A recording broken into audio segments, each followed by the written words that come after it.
Thanks. So hi everyone, my name is Alyssa Newton and I am the Assistant Director and Young Adult Librarian at the Onondaga Free Library, and that's a public library in Syracuse, New York. My co-presenter. Hello, thank you for joining us today. My name is Mary Gotham. I'm the high school librarian at West Genesee School District, which is a large suburban district outside of Syracuse. So I'm going to get our presentation up and share our screen. If you just give us one moment. And Mary and I today, we are going to talk about our collaboration on the topic of teen mental health and how we are supporting students in our community. In this presentation, you are going to learn about how this project and partnership actually came to fruition. And we created a resource collection that we believe provides relevant information to help students who are really struggling with mental health issues. Our goal was, how do we reach students and connect them with the great resources and content that we have? And you're going to hear Mary and I say this a lot. We really believe that if teens can think through the moment, they can plan for the future. And we believe that teens need access to curated resources on mental health topics and in a delivery system that is really geared towards their different learning styles and that is supportive. The other thing you're going to hear us say a lot is there is no replacement for professional care, but we really believe that our resources can act as a conduit to crisis intervention. Other things we're going to cover today is we're going to showcase this online resource collection. We're going to create we created a website for students, parents, and support staff, and we're going to highlight some of our favorite resources and products that we have used and tell you the criteria that we use to find them. We're also going to talk about who else we collaborated with to make this a success, and if time, we're going to talk about some of our future goals. So these slides will be available to you after the presentation. There's the tiny URL there, and I believe it is in Feedloop. And if you want to jump right away, you're more than welcome to look at our online resource collection. Again, this is the tiny URL for that, but we will be exploring this later in the presentation. So Mary's going to get us started to tell us, talk about how our partnership got started. Okay, so my library is a safe place, as many libraries are. I noticed a huge increase in students struggling with a variety of issues. I began to see students that would come into the library to find a place to hide. Some of them I knew and some of them I didn't. They would tell me that they were too stressed to go to class and could they just stay here for a little while. And I would let them, but then I would contact the guidance counselors. The school counselors were very helpful and I'd share and we'd talk, but I wanted to do more. While there is no replacement for professional care, books have always been a support for me, and I wanted to offer that to students. So I had to start building a collection.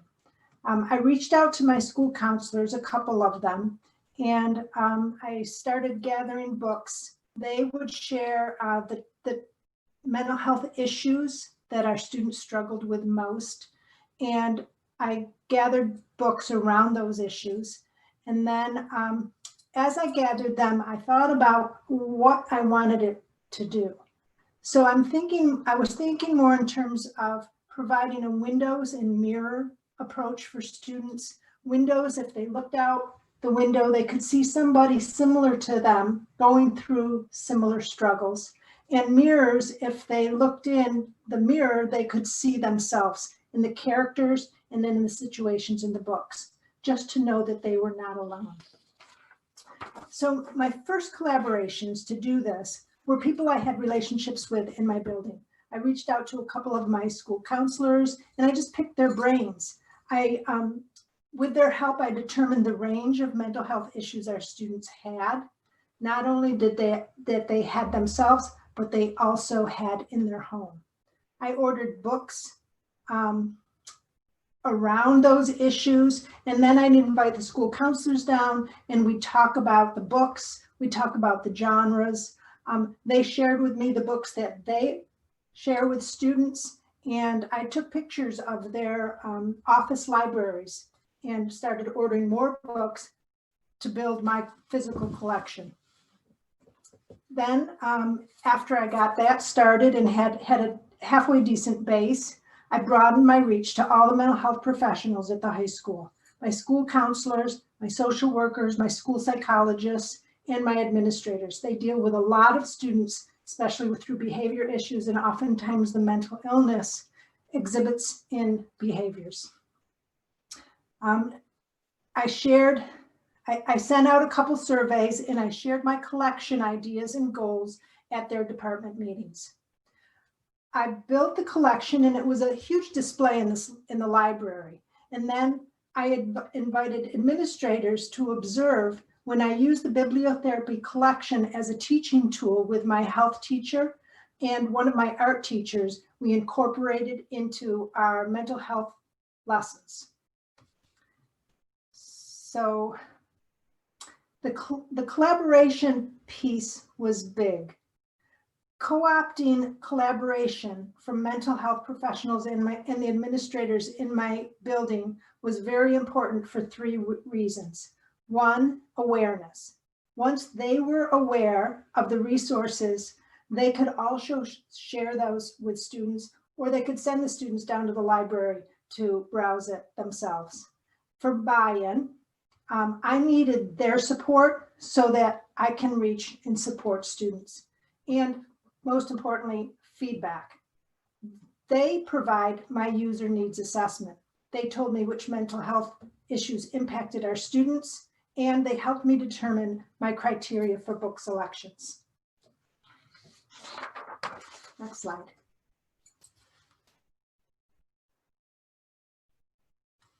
So it really narrowed it down to three criteria after some discussions with school counselors.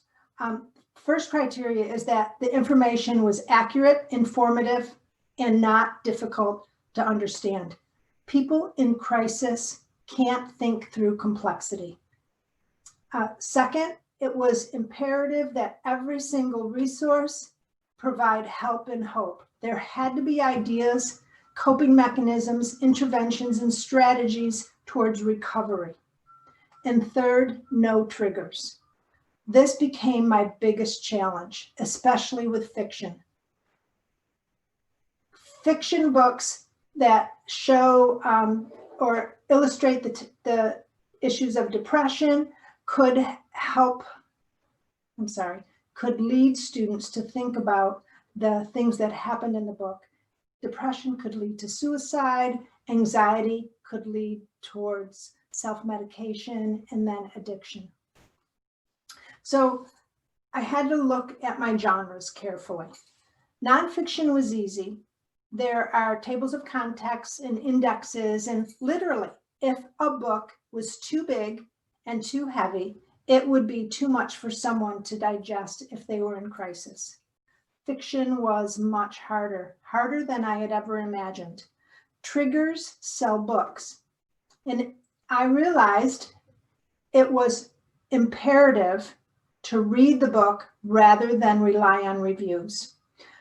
When I first built the physical collection, I spent my summer, I took home tons of the books that I had designated in this bibliotherapy collection. I took home tons of books and read them over the summer. I ended up weeding out 85% of them. So going back to school, again, conversations with the school counselors, and one of the school counselors recommended memoirs. So I started pulling memoirs and reading them. And I realized too that not all memoirs are equal.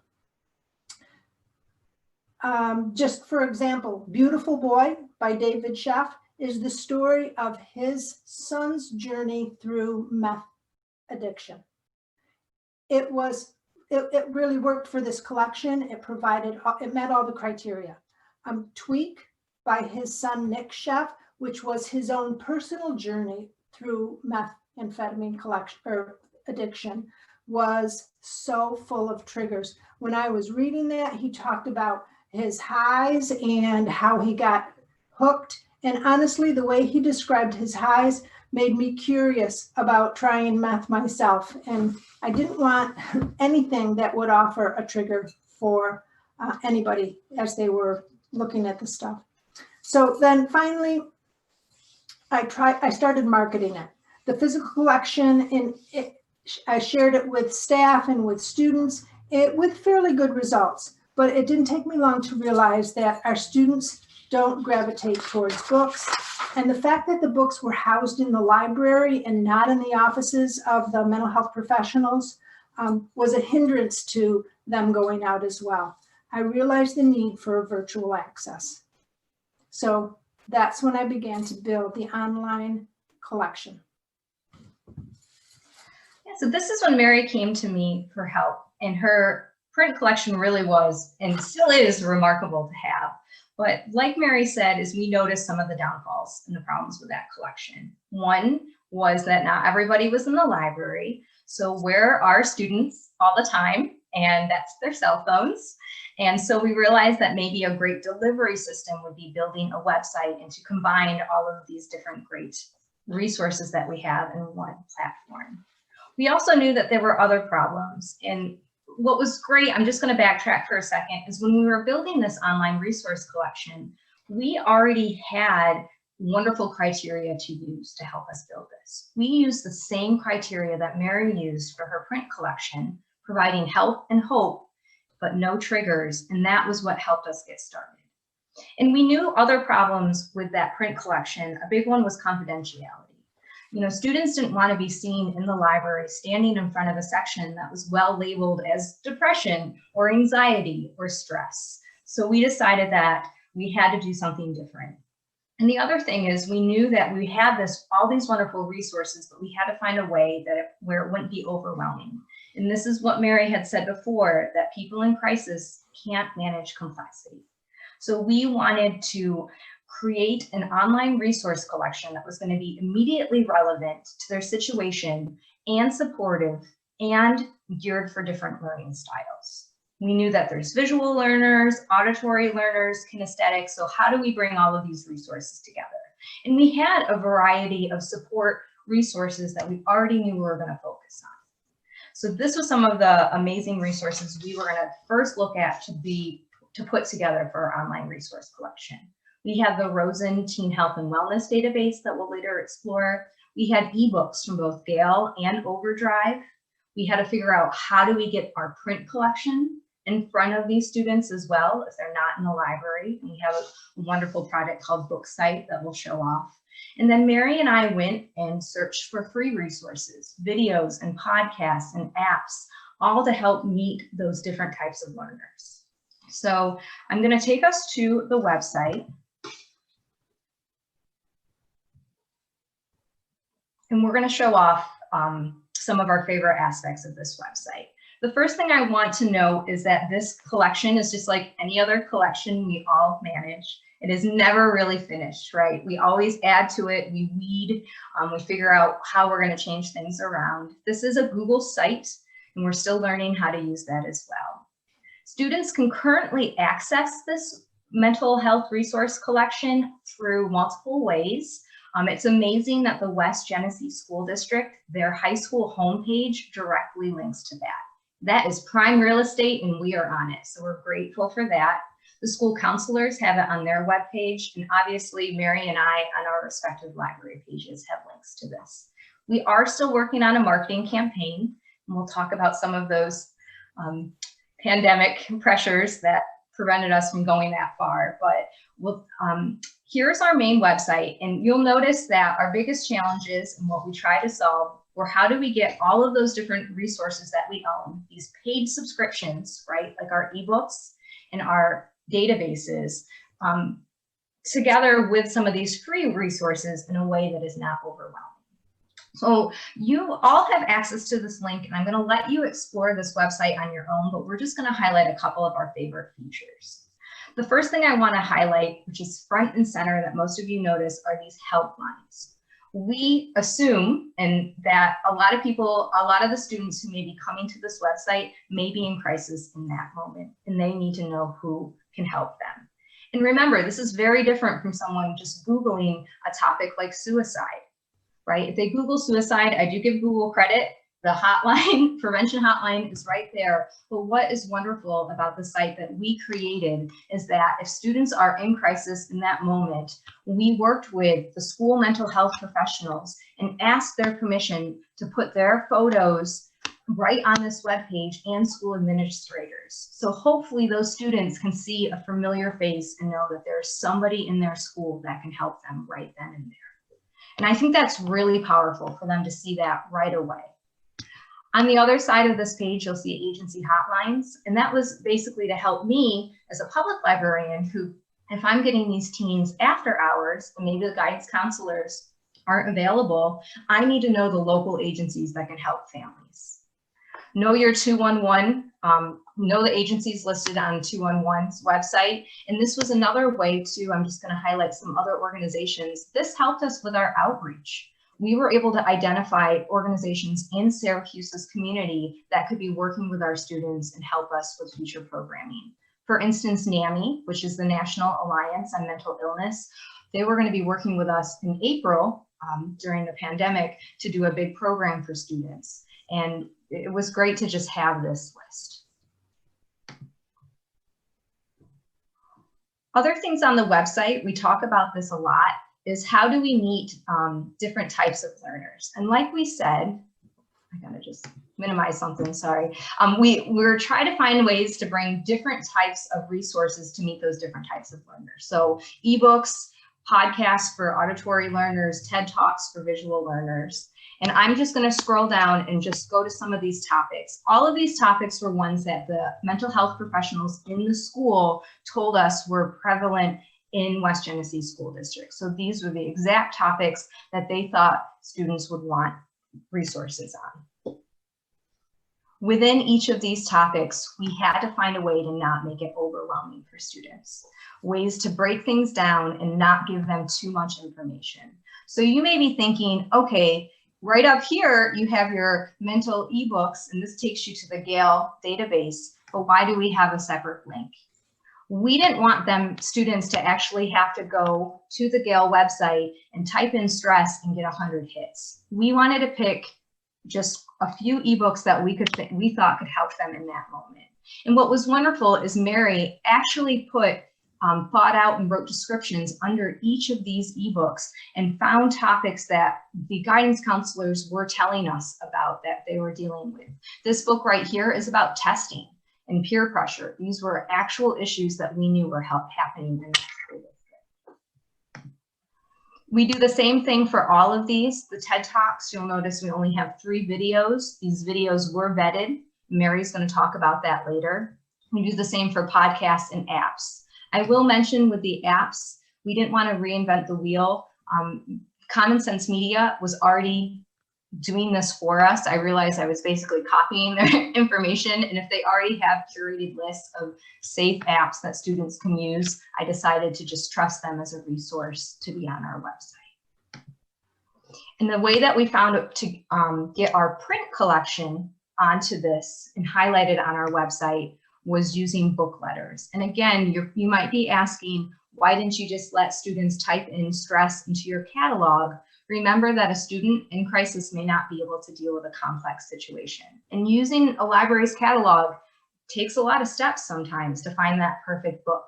So we identified books and just broke out our own curated list on stress in our collections. And what's great is if the student says, check it out in our catalog, it takes it directly to Mary's catalog at West Genesee High School, and they can reserve the book. So all of these resources were on one website. I do have a parent resource link. We're probably going to move this further down the page, but this was a way for me to put my dollars behind a lot of our partnership. And that was, how do we get, what databases and books can I be buying for parents, and they can use their public library card to access them. And what I loved is I also had the opportunity, Mary invited me to these meetings with the guidance counselors, and they were telling us what questions parents had. And it surprised me. One of the basic questions parents had was about adolescence development. Is this normal? Is my teen acting normal? Is this type of stress normal? Is this type of sadness, or is this depression, or just normal anxiety? So we took what those mental health professionals said, and we found our favorite resources that, in a way that wasn't overwhelming, to help these families.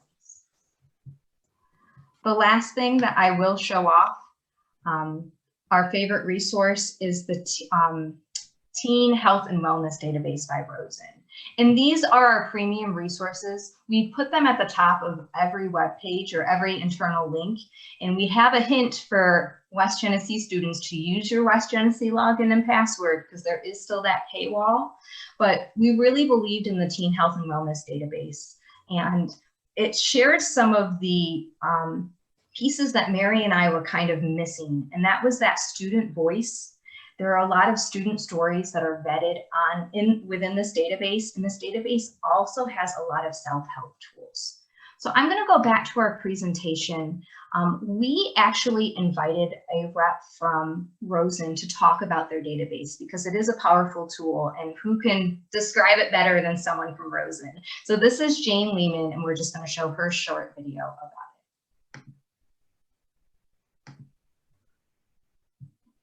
Lehman, and I'm a Rosen Learning Solutions representative and former school library system director. Delighted to be here. Thank you, Mary and Alyssa, for inviting me to present on the navigation of this award-winning database.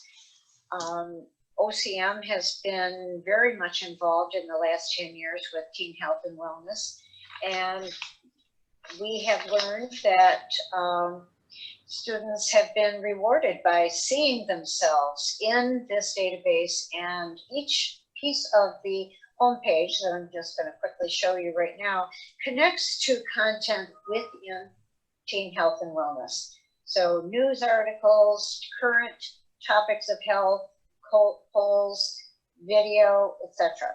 Over on the left is the ability to browse by subject, a more direct search. And what I'm going to do right now, for the fact of the navigation of this database, is just put in a word that I have preloaded, stress. Fortunately, we'll pretend that a student has found his or her way into your library and is not interested in searching, is stressed, and wants information. So they can put it in that box and they can hit the button. And here you have many subjects related to stress. I'm choosing mind, mood, emotions, and there's that article about stress. So here is that opportunity to provide self-help, self-exploration, connections between the teen in middle school or in high school and the world. This database is throughout the US and the world, so all of it's appropriate. Here's the article about stress, what it is, where it came from. Here's a video that students have put together about stress, because this is an option for self-expression within the database, is to create your own public service announcement. I'll play a little bit. Do you feel stressed out? You're not alone. According to a 2013 survey by the American Psychological Association, 30% of all teens feel overwhelmed with stress on a daily basis. When you're experiencing, View the transcript if you wish or not. So let me move over to the other side of the screen and show you again more browsing, print, email, the citation, and the article defining stress, how your body relates to stress, teen stress, etc., etc. Also, some tremendous facts about stress, questions to ask your doctor about stress, and then that student voice, that authentic student voice. So Virginia tells her story about stress, and Zubia tells her story about stress. All of that information can be saved. Its language can be chosen. Sharing is a possibility. And up on the top bar, related to stress, are the hotlines that are customizable. You can put in any hotline information you like: crisis center, agencies for help. Mobile apps are possible. Glossary is provided for students. So back to here are additional resources for further reading on the topic of stress. Titles are all here. This is also an opportunity to round out your collection of titles in your libraries, other related articles.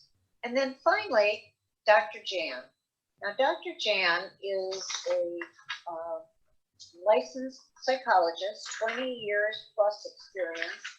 He has clinical practices in Colorado, California, New York, and is well credentialed. Students have the opportunity, and they have access through the homepage, but they also have access here to ask Dr. Jan their question and the possibility of getting that general and specific to that one student answer. There are other questions and answers from Dr. Jan's Corner, all divided by subject, and the ability to read more about stress, more of those articles taking you back. So all of the content connects and interconnects with each other. So to summarize, teen health and wellness helps develop the skills to positively impact outcomes as it offers authentic student voice, authentic learning, practical, non-judgmental information.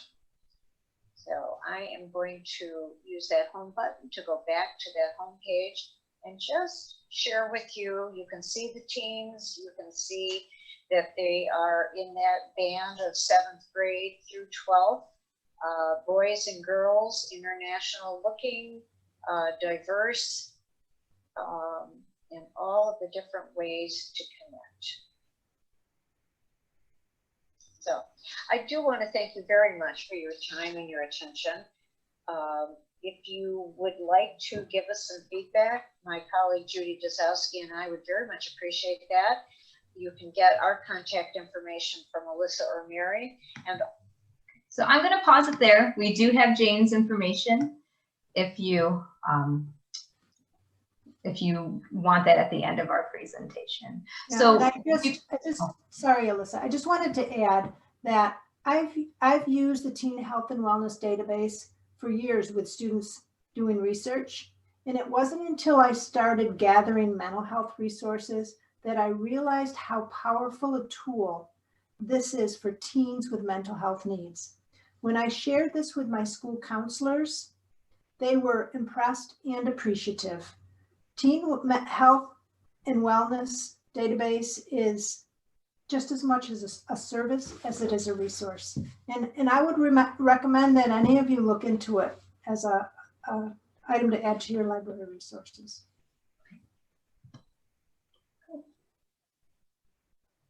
Okay, so now we're going to talk about collaboration, the process that I went through and that Alyssa and I went through as we built the two different collections. From early on, we reached out for input and support from all of the mental health professionals and administrators in my building.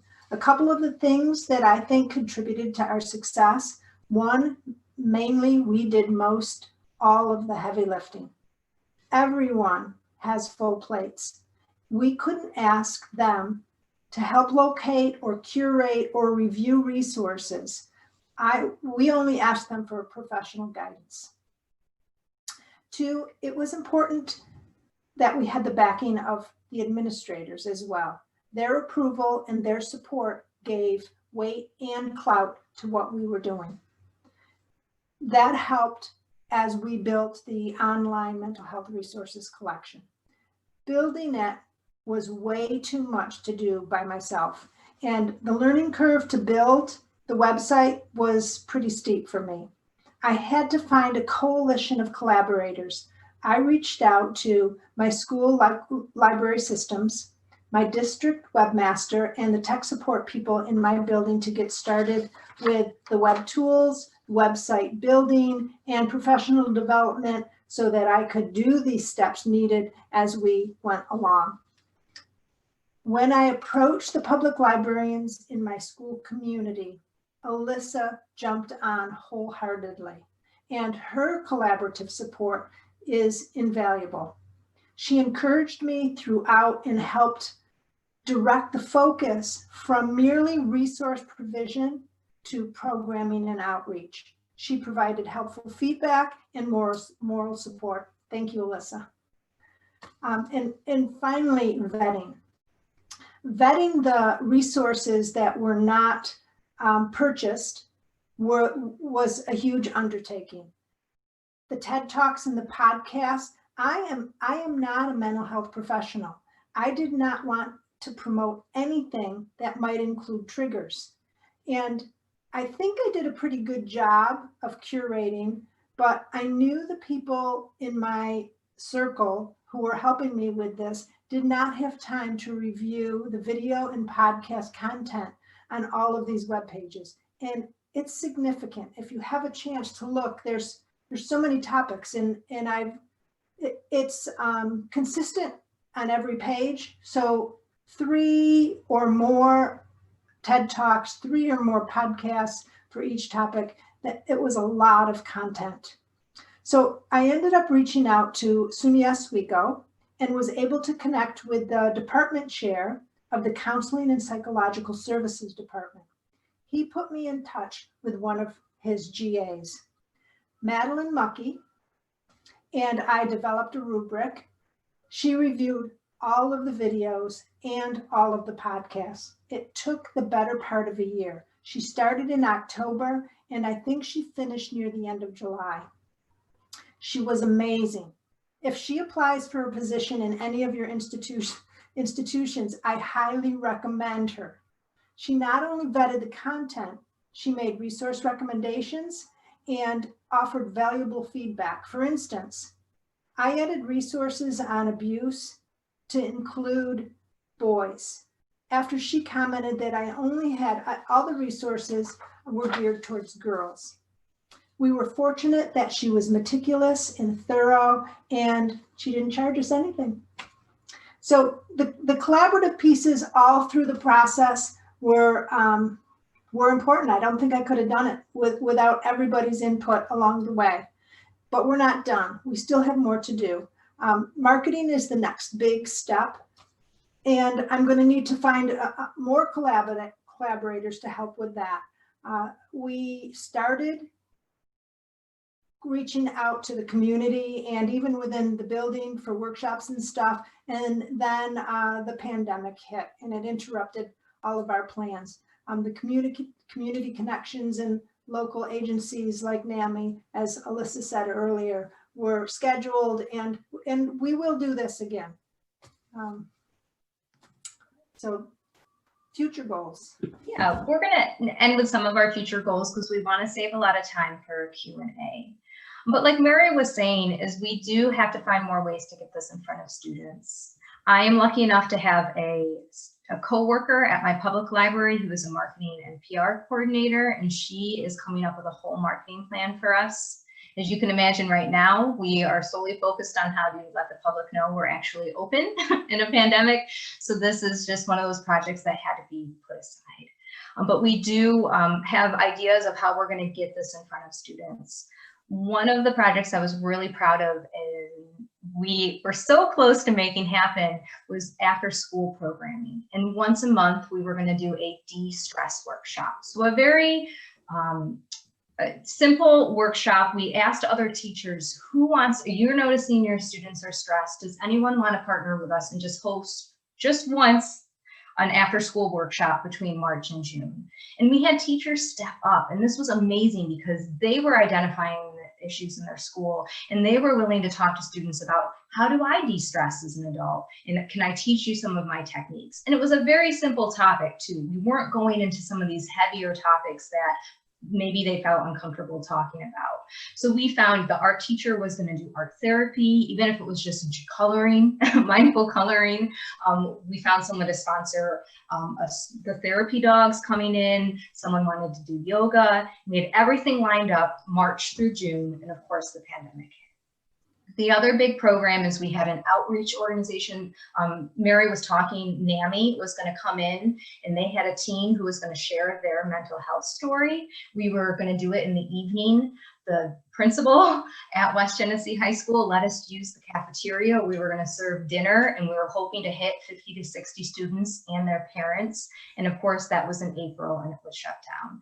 So we have these ideas, we have these partnerships, and we hope that they're still going to be there after this. And right now, too, thank you, YSS, for choosing our presentation and letting us present today, because it's getting us back on track. The pandemic really did put this project off to the side, and it shouldn't be, right? Mental health discussions are important now more than ever, and we do hope that there are other things that we can do in the near future. School just looks so different right now, and we're trying to figure that out. So before we go to the Q&A, I just want to say that we hope this inspires all of you to really find ways to support teens struggling with mental health in your community, and to find innovative ways to connect them with the great resources and collections that you probably already own.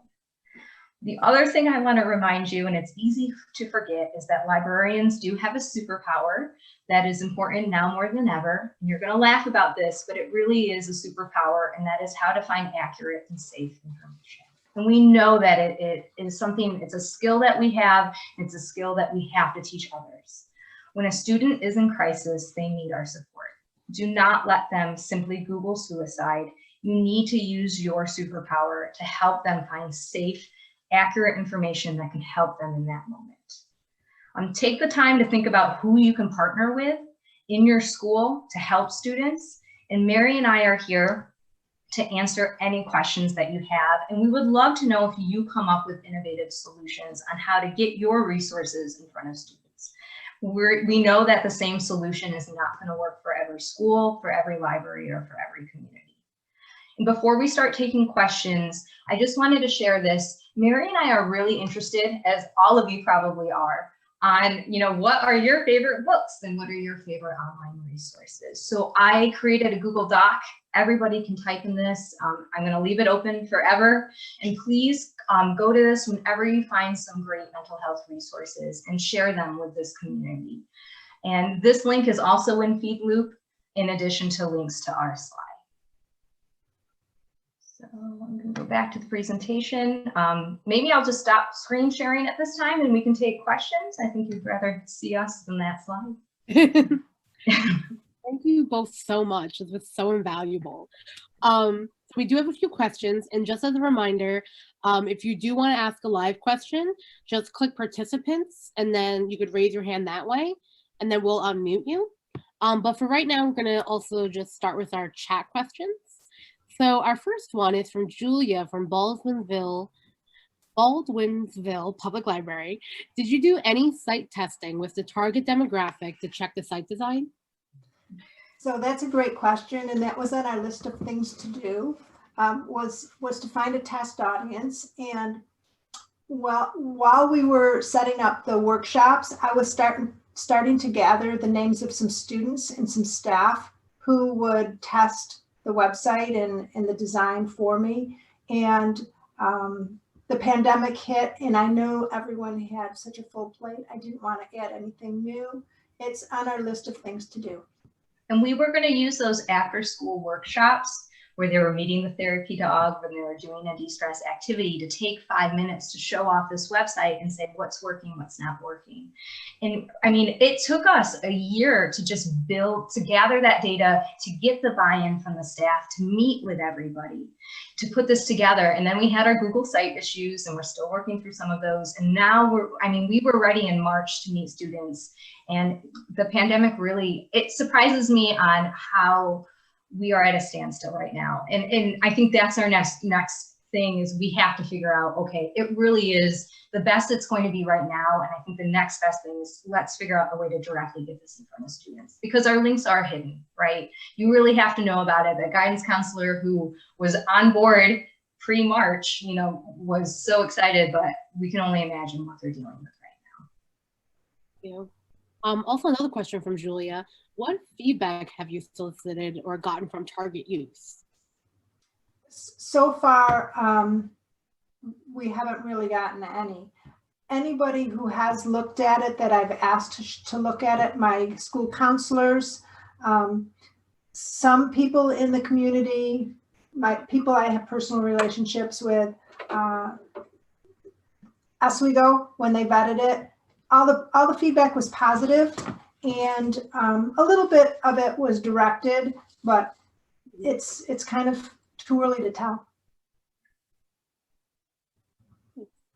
Those are the questions that we have so far. Feel free to put more in the chat, but some comments that we've had is from Liliana from Cutchogue, New Suffolk Free Library said, really great website. I love seeing school and public libraries collaborating.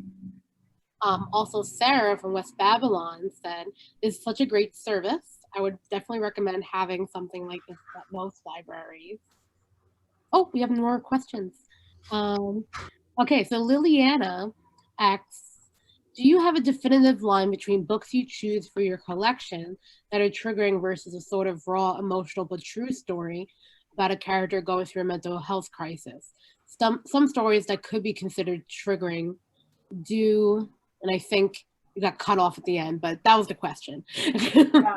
So, and it's a really good question, because I struggled with this so much while I was gathering, mostly while I was gathering fiction books.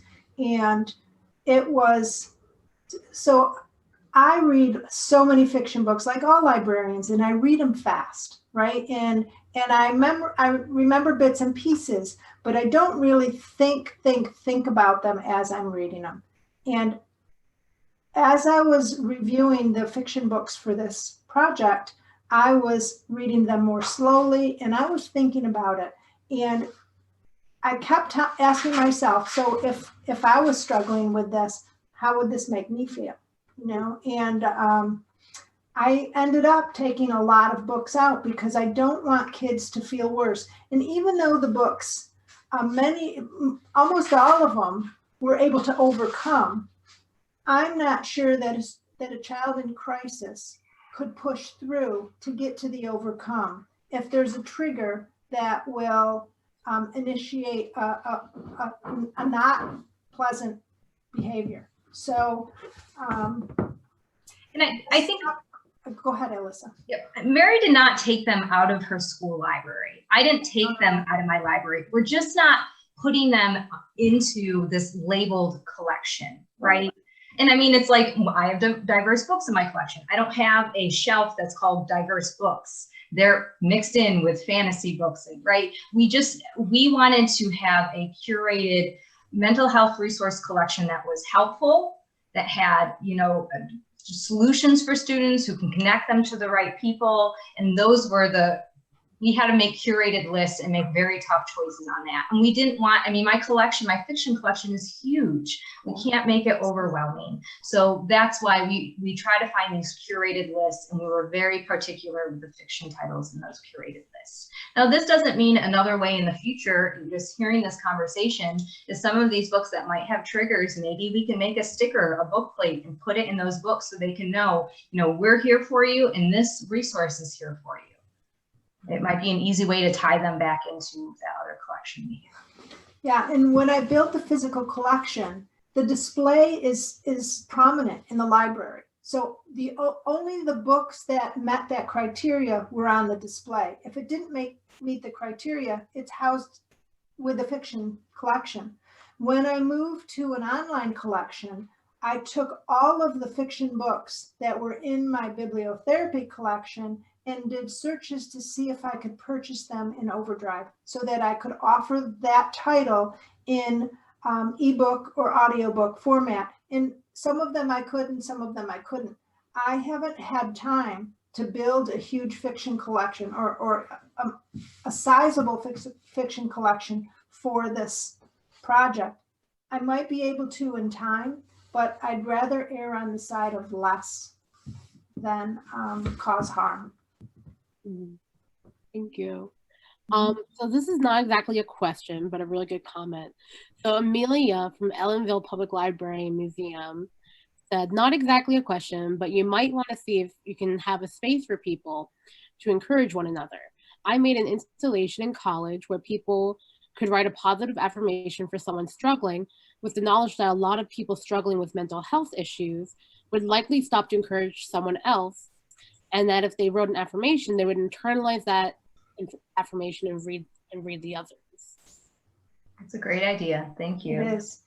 So we've had NAMI come to our school in the past, and they have given us stacks of little cards, and every card has a beautiful saying or an affirmation of some sort on it.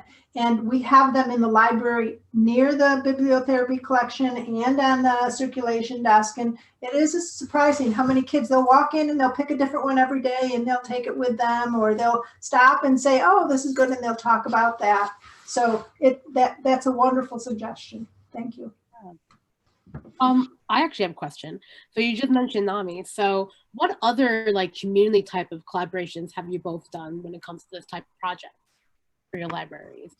So our school district has developed a West Side network, a social help network that involves a few of the main community agencies within the Camillus area. And I've presented to them, and our district is prominent in that. And so these resources are available through those agencies as well. As Alyssa said, I mean, we kind of were at a standstill with the pandemic. We're hoping to do more. Most of the meetings, we were wrapping up the site and we were wrapping up the vetting in January, February, and really starting to come up with new projects, right, for this to get it out in front of students.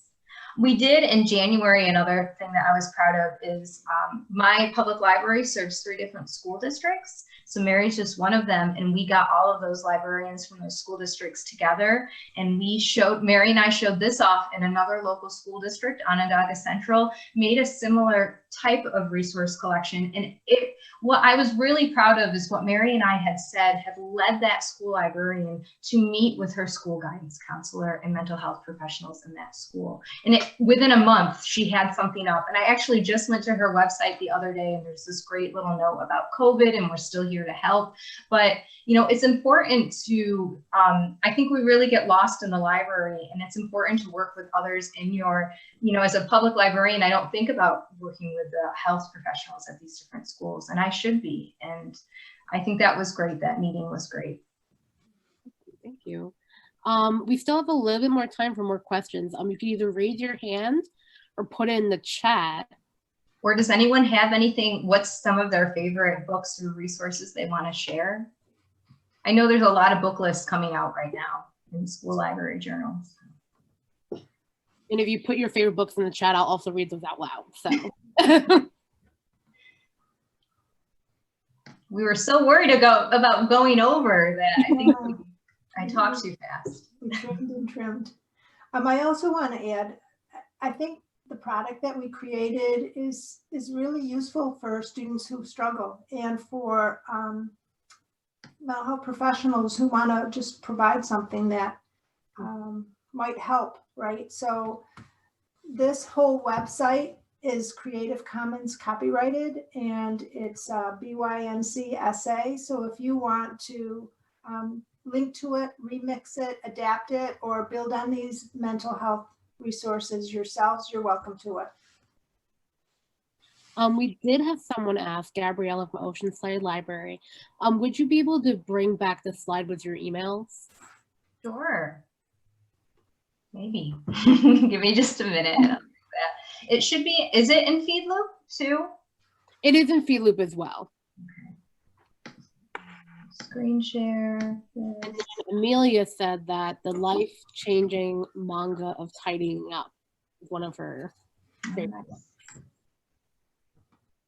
Great. And Jane's contact information is there as well, from the Teen Health and Wellness database from Rosen. I hope you guys felt like you kind of understand that database as well. One of my favorite things from that database is there, under any mental health issue, there's a section where it's questions that you can ask a doctor or a therapist. And that was really powerful. I mean, it's a direct, you know, self-help tool that you don't see in other places. But I mean, we're still struggling on how do we get those paid subscriptions, you know, that easy for kids to use. I hope that they remember their West Genesee logins, and we try to, as best as we can, to make it easy for them. Oh, Maggie has a book. So Maggie from Onondaga Free Library says Tear Soup, a recipe for healing after loss by Delklin for all ages. It touches on how after a loss in your life, people might not want to bring up the person in fear or bring up pain, and that it might seem like the whole world has moved on, but every holiday anniversary for a whole year. That's a good one. I never heard of that before. Thanks, Maggie.